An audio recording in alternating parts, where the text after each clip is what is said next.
ನಿನ್ನ ಜೊತೆ ನನ್ನ ಕತೆ ಸೀರಿಯಲಲ್ಲಿ ಏನಾಗುತ್ತೆ ಅಂತ ನೋಡೋಣ. ಈ ಕಡೆ ಪ್ರಸಿದ್ಧಿ ತೋಟದಲ್ಲಿ ಬಂದಿರ್ತಾನೆ. ಆಗ ಅಲ್ಲಿ ಎಳ್ನೀರದ ಸಾರಾಯಿ ಇಟ್ಟಿರ್ತಾರೆ. ಅದನ್ನ ತೊಗೊಂಡೋಗ್ಬಿಟ್ಟು ಯಾರೋ ಇಲ್ಲಿ ಇಟ್ಟಿದ್ದಾರೆ, ತುಂಬ ಚೆನ್ನಾಗಿದೆ ಅಂತ ತೊಗೊಂಡೋಗ್ಬಿಟ್ಟು ಅವರು ಗ್ರೂಪ್ ಕಡೆ ಹೋಗ್ತಾನೆ. ಅಲ್ಲಿ ಭೂಮಿ, ಅಜಿತ್, ಸತ್ಯನ ಅವರೆಲ್ಲರೂ ಇರ್ತಾರೆ. ಅಲ್ಲಿಗೆ ತೊಗೊಂಡೋಗ್ತಾನೆ. ಅಲ್ಲಿ ತೊಗೊಂಡೋದ ತಕ್ಷಣ ಭೂಮಿ ಸ್ವಲ್ಪ ಕುಡಿದು ನೋಡ್ತಾಳೆ. ಅಯ್ಯೋ ಹೌದು, ತುಂಬ ಚೆನ್ನಾಗಿದೆ, ಸ್ವೀಟ್ ಇದೆ ಅಂತ ಹೇಳಿಬಿಟ್ಟು ಅವಳು ಸ್ವಲ್ಪ ಕುಡಿತಾಳೆ. ಆನಂತರ ಅವಳ ಜೊತೆ ಇದ್ದ ಅವಳು ಕೂಡ ಕುಡಿತಾಳೆ. ಆನಂತರ ಅಜಿತ್ ಅಲ್ಲಿ ಊಟ ಮಾಡ್ತಿರ್ತಾನೆ.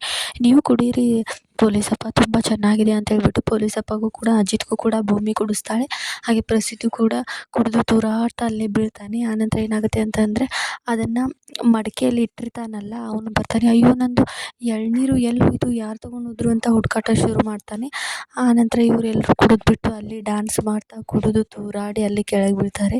ಭೂಮಿ, ಅಜಿತ್ ಸಾಂಗ್ ಹಾಕಿಬಿಟ್ಟು ಚೆನ್ನಾಗಿ ಕುಣಿತಿರ್ತಾರೆ. ಇವರನ್ನು ನೋಡಿದ ನಿಜವಾಗ್ಲೂ ಇಟ್ಟಿರ್ತಾನೆ ಮಡಿಕೆಯಲ್ಲಿ. ಅವ ಬಂದು ನೋಡ್ತಾನೆ. ಅಯ್ಯೋ ಇವ್ರು ಕುಡಿದ್ಬಿಟ್ಟು ಇಲ್ಲೆಲ್ಲ ಬಿದ್ದುಬಿಟ್ಟಿದ್ದಾರೆ, ಏನು ಮಾಡೋದು, ಇವ್ರು ಬಿದ್ದಿದ್ದು ನೋಡ್ಬಿಟ್ಟು ಇದನ್ನ ಯಾರು ಇಲ್ಲಿ ಇಟ್ಟಿದ್ದಾರೆ